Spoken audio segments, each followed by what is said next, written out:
Hey guys, so I just finished watching The Iron Claw, and let me tell you something right now. When I was growing up, the Von Erichs were really big. World-class championship wrestling would come to San Antonio, they would perform out at the Freeman Coliseum, and it was just like awesome. It was a great show. People really got into it. The Von Erichs were like amazing. Iceman King Parsons, Gentleman Chris Adams, Jimmy Garvin, the Fabulous Freebirds, all these guys, Bruiser Brody, like everybody was on there, and it was an absolute phenomenal show. The Iron Claw doesn't highlight that much as much as I would have liked, but damn man, when you experience that and then you see what's going on in the behind the scenes of the Von Erich, it is absolutely tragic. It is absolutely emotionally draining. To be honest with you, when you watch Dark Side of the Ring, I mean, you get the really intense, factors of that story. The Iron Claw is pretty much the same. I thought some parts were, the pacing. Some parts were really slow, and then it kind of felt rushed at the end. But the execution, even though it lacked certain details, the execution was there. And it was a less is more type of approach to tell the story, and get a lot of these factors out.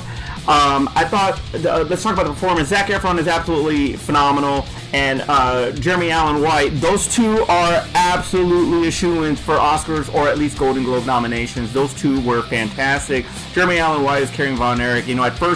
At first glance, you just don't see it. But when he's performing, it's damn, man, that's Kerry Von Erich.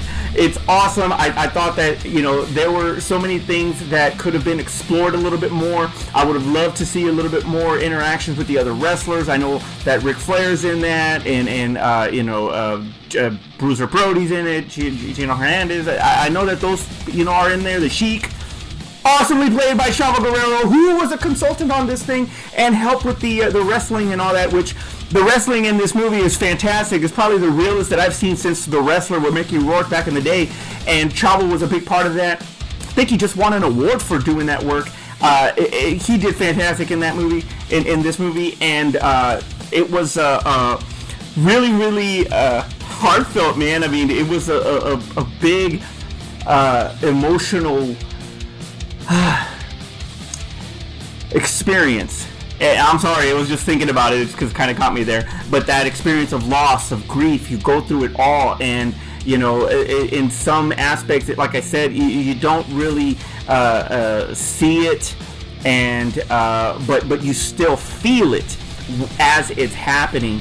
I know that you can't put everything in it, or otherwise it'd be a 4-hour movie. But A24. That they're really, really good at substance over, letting it be all drawn out. So great job on that. But like I said, the nostalgia was amazing, and man, leaving out Chris Von Erich, that part I just could not let go for a little while. But I understand that it was just too much to put in. But it is just as equivalent of importance as everybody else.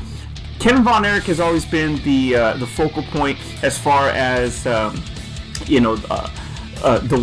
way he hit life, man, the way he wrestled, the way he was. I mean, you can just see that he is going to be the last man standing, and kind of sucks, that he doesn't have his brothers anymore. That the ending is absolutely executed great.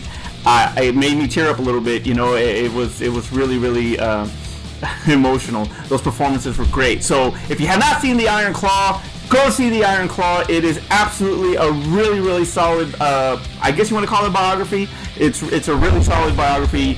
Check it out.